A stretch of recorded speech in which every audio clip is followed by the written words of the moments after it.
Bonsoir à tous, merci d'être au rendez-vous pour une nouvelle édition. Voici les titres de ce vendredi 21 octobre. Elle a régné 70 ans sur la Grande-Bretagne et sa disparition a suscité l'émoi dans le monde entier. La reine Elisabeth II a su imprimer sa marque dès son accession au trône à l'âge de 25 ans.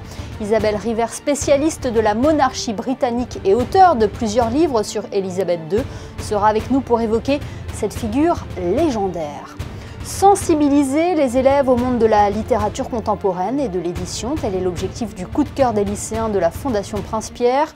Des élèves de seconde se sont réunis justement pour découvrir les ouvrages sélectionnés pour le prix 2023, reportage à suivre dans ce journal. Puis nous évoquerons le succès de Blitz, alors que le tome 8 du manga sort aujourd'hui. Une exposition lui consacrée à Nice, une véritable immersion pour découvrir la genèse de ce manga Made in Monaco. Dans ce journal également, la programmation du Théâtre des Muses et nous avons assisté au concert jeune public avec l'écrivain Daniel Penac.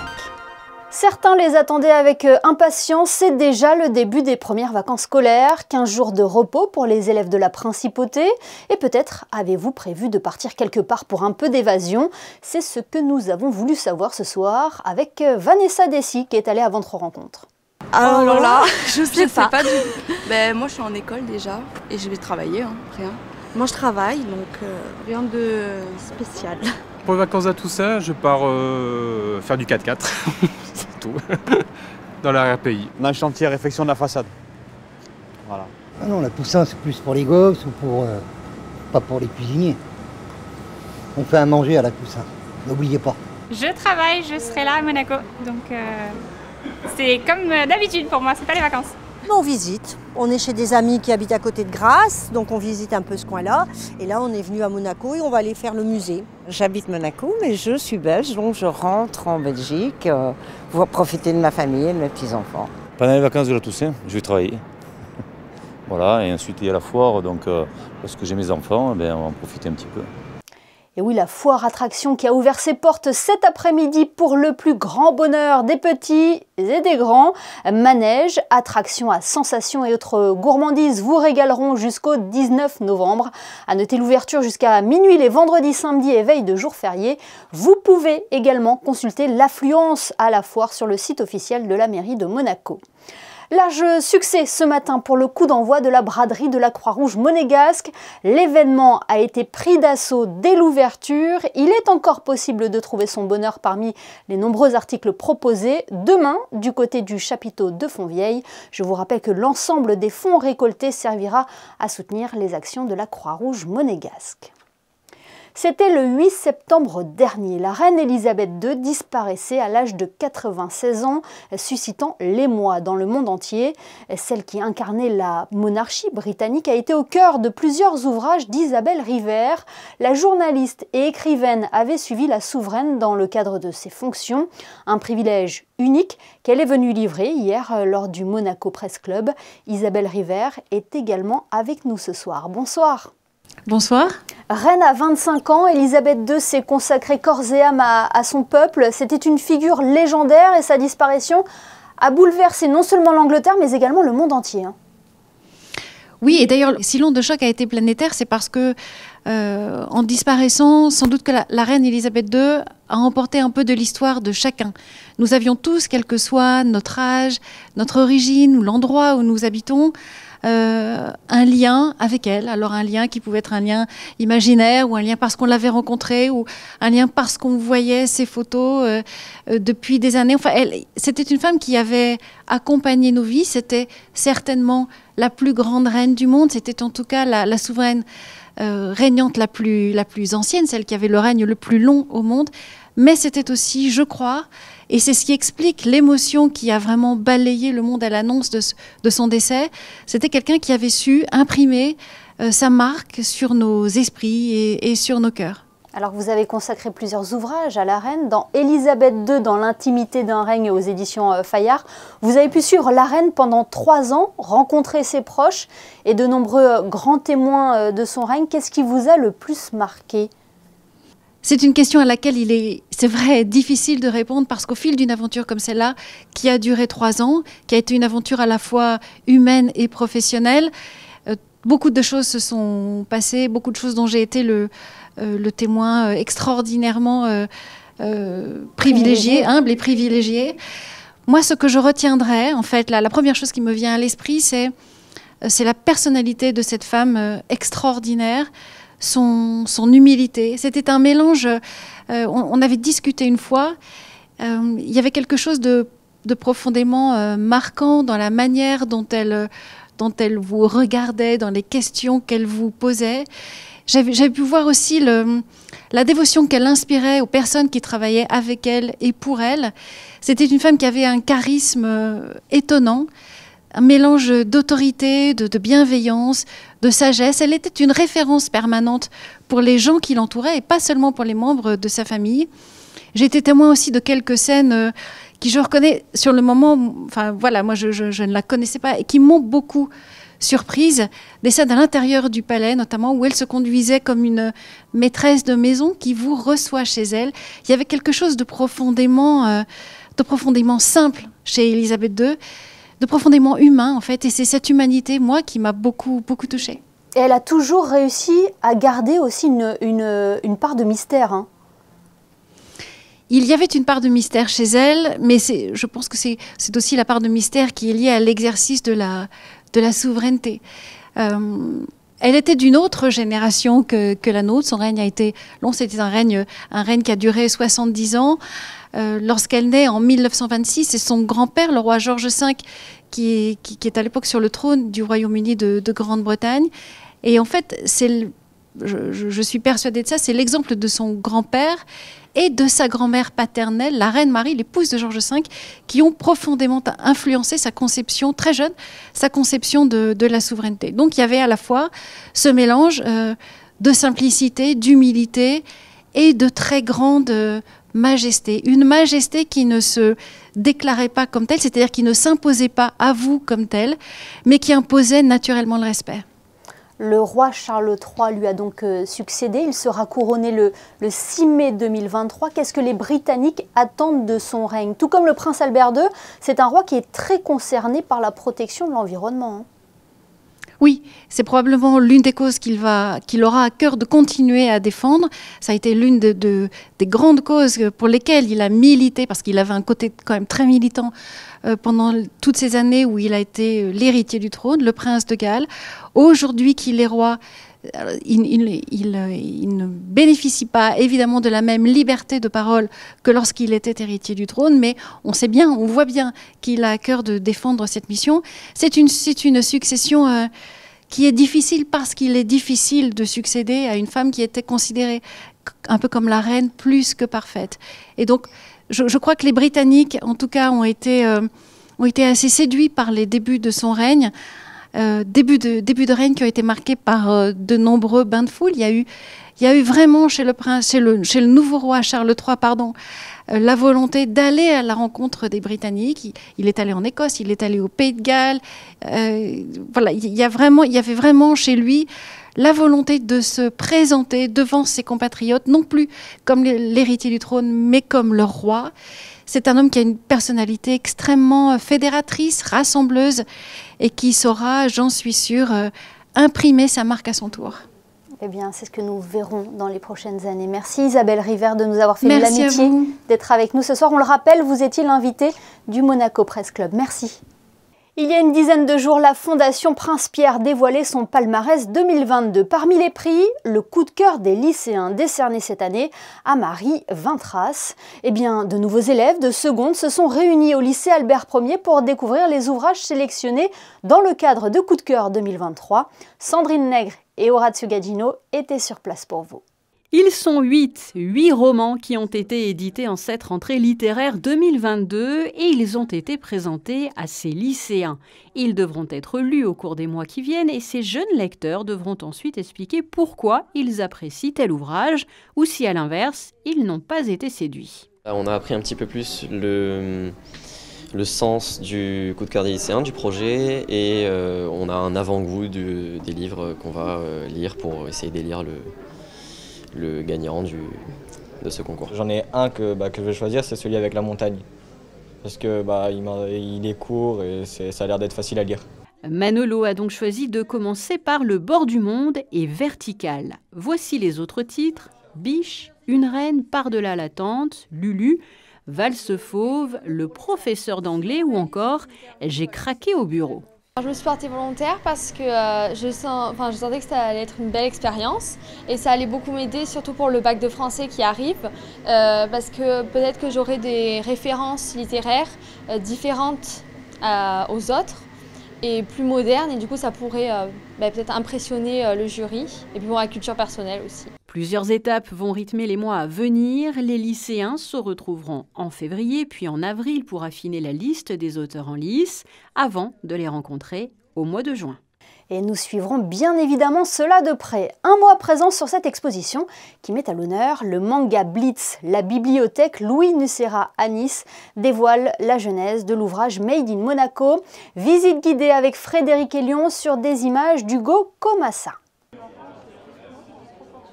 Depuis quelque temps, les échecs reviennent à la mode. La série Le jeu de la dame sur Netflix a mis un gros coup de projecteur sur cette discipline, notamment auprès des plus jeunes, tout comme Blitz, le manga shonen monégasque consacré à ce jeu cérébral et stratégique. Du 21 octobre au 23 décembre, la bibliothèque Louis Nucera à Nice accueille une exposition Blitz Origins. Le vernissage a eu lieu jeudi soir, à la veille de la sortie du tome 8. On a voulu partager en fait avec le public la conception du manga Blitz.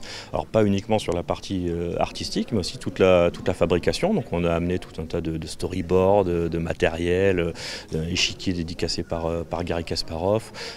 Dans les storyboards, on a notamment les storyboards qui intéressent de plus près la principauté, puisque c'est évidemment les originaux qui présentent la princesse Charlène lors de son arrivée au casino dans le tome 6. Donc voilà, on a essayé d'être le plus large possible avec tout ce qu'on a créé sur Blitz depuis 2020 finalement maintenant. Blitz Origins, c'est une exposition ludique, de la distraction utile, comme aime le dire Cédric Biscay. Un échiquier géant a été installé au milieu de l'expo pour permettre aux visiteurs de jouer.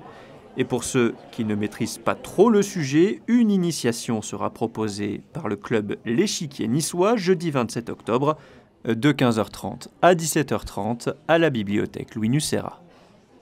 Et sachez que le tome 8 du manga Blitz vient tout juste de sortir, il est disponible dans toutes les bonnes librairies. Le Théâtre des Muses vient de dévoiler sa programmation pour la saison 2022-2023, l'occasion de revenir sur les 10 ans d'existence de cette petite salle située boulevard du Jardin Exotique. Vanessa Dessy vous en dit plus sur des images de Lionel Bernardi.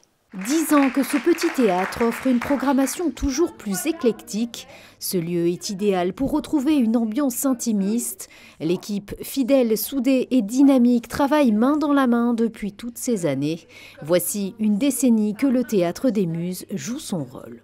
C'est déjà une grande partie de ma vie que j'ai consacrée à ce lieu et c'est une grande fierté de se retourner derrière ce théâtre qu'on a créé de manière, je m'en rends compte maintenant, tout à fait inconsciente et insouciante comparée à la somme de travail extraordinaire que ça allait nous demander, d'autant plus quand on le fait avec autant de passion chevillée au cœur. Donc ça veut dire que j'ai vraiment l'impression d'avoir fait 10 ans de marathon non-stop, à travailler de la première seconde où je mets le pied à terre jusqu'au soir ou quand je suis épuisée. Parce que pour suivre le mouvement, tout ça, c'est très très très difficile. Il faut que toute l'équipe soit véritablement polyvalente, capable de tout faire. C'est-à-dire que l'idée de « Ah non, ça n'est pas dans ma fiche de poste », non, ça marche pas.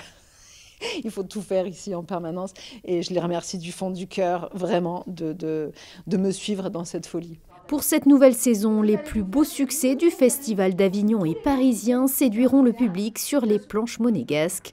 Entre rire et émotion, beaucoup de spectacles familiaux et bien d'autres registres. Il y aura encore Philippe Cobert qui va revenir avec cette fois le 3e épisode de sa trilogie sur Alphonse Daudet. Il y a Les Voyageurs du crime qui est la suite du Cercle de Whitechapel qu'on a donné l'année dernière. On aura un magnifique L'Avare. Alors là, ça va être un grand moment pour le Théâtre des Muses parce qu'on aura 8 comédiens sur scène dans ce si petit théâtre. Après, des pièces comiques comme par exemple Un cadeau particulier, la pièce de Didier Caron. Ça fait depuis des années que je lui courais après pour avoir ce spectacle. Et pour la fin de l'année, la femme est à l'honneur dans un spectacle revue cabaret, des plumes et des paillettes à découvrir sur la scène du Théâtre des Muses. Du sport et du football, l'AS Monaco se déplace à Lille dimanche en clôture de la 12e journée de Ligue 1. Le club de la Principauté compte bien rester sur sa bonne dynamique en championnat, mais il faudra se méfier des Dogs qui veulent définitivement lancer leur saison. Écoutons un extrait de la conférence de presse d'avant-match avec l'entraîneur de l'AS Monaco, Philippe Clément. Je pense un match spectaculaire que tout le monde doit regarder. C'est une équipe avec beaucoup de qualités, techniquement, vitesse, action individuelle, un grand buteur aussi avec David. Et nous sommes aussi une équipe qui joue toujours pour gagner. Comme ça, je pense que ça peut être un match spectaculaire, oui. Et si le LOSC reste sur 2 victoires de rang, les Monégasques, eux, sont invaincus depuis 6 rencontres. Lille-Monaco, c'est dimanche à 20h45 au stade Pierre-Mauroy. En jet à bras, Lisa Cossin-Battaglia a connu quelques péripéties aux États-Unis. La Monégasque a été percutée par un concurrent lors de sa première course. Malgré la douleur et boostée par l'adrénaline, elle a tout de même tenu à poursuivre la compétition. Ses différents résultats en Arizona lui permettent de conserver sa 3e place au classement mondial de la discipline avant un déplacement décisif en Thaïlande à la fin de l'année. Et puis toujours en sport, le patineur Davide Liutenbrein a fini 2e du programme court du Trophée Métropole Nice-Côte d'Azur avant d'attaquer le programme libre demain. L'an dernier, le représentant monégasque avait fini sur la 3e marche du podium. Évadons-nous en musique à présent avec le concert jeune public donné en milieu de semaine à l'Auditorium Régnier 3. José Sacré revient pour vous sur ce rendez-vous poétique destiné aux enfants. Ernest et Célestine sont les plus grands amis du monde, mais ils sont presque jamais d'accord. Concert jeune public ce mercredi 19 octobre à l'Auditorium Régnier 3, accompagné par la musique de Carole Beffa, interprétée par l'Orchestre Philharmonique de Monte-Carlo sous la direction de Philippe Béran. L'écrivain Daniel Pénac a raconté l'histoire d'Ernest et Célestine, une histoire qu'il a écrite, inspirée de la série jeunesse Ernest et Célestine de Gabriel Vincent. Le thème d'Ernest et Célestine, c'est le thème de l'amitié impossible, de personnages qui ne sont ni du même milieu, ni de... C'est le monde des ours en haut, le monde d'Ernest, le monde des souris en bas, le monde de Célestine. Cette petite souris et ce gros ours vont développer une amitié indéfectible contre tous les principes, et du monde d'en haut et du monde d'en bas. La nuit, les souris ramassent dans le monde d'en haut tout ce qu'il leur faut pour nourrir, habiller et réparer le monde d'en bas. C'est aussi un plaisir pour vous? Oui, bien sûr. Bah oui, sinon je le ferais pas. Oui, parce que c'est tellement vivant, hein. Vous comprenez, ce sont des publics, les publics enfantins sont des publics vivants, incontrôlables. C'est ça qui est amusant aussi, c'est d'arriver par la voix à contrôler un public qui est par essence, par vitalité, incontrôlable. Et c'est la fin de l'histoire. Prochain concert jeune public le mercredi 30 novembre avec le Tricorne de Manuel Desfayas. Ce journal est à présent terminé. Avant de nous quitter, jetons un coup d'œil sur les prévisions météo. Bonsoir Vanessa Dessy. Après un temps maussade, aujourd'hui, avez-vous de bonnes nouvelles à nous annoncer pour la journée de demain, Vanessa? Bonsoir Émilie, bonsoir à tous. Le soleil sera de retour sur une grande partie de la journée, même si quelques nuages persisteront. Les températures resteront agréables, elles iront de 18 à 22 degrés. Le soleil se lèvera à 7h51 et se couchera à 18h38 et nous fêterons les Élodie. Merci Vanessa. Et même si les températures restent agréables, attention aux coups de froid. La grippe saisonnière arrive. Le département des Affaires sociales et de la Santé rappelle l'intérêt de se faire vacciner contre la grippe. La vaccination est ouverte à l'ensemble de la population et est disponible chez les professionnels de santé et en pharmacie. On referme ce journal en photo avec la foire attraction qui a ouvert ses portes aujourd'hui, malgré un temps mitigé. Un rendez-vous très attendu par les petits comme les grands enfants que nous sommes. À demain samedi pour une nouvelle édition. Excellente soirée à tous sur Monaco Info.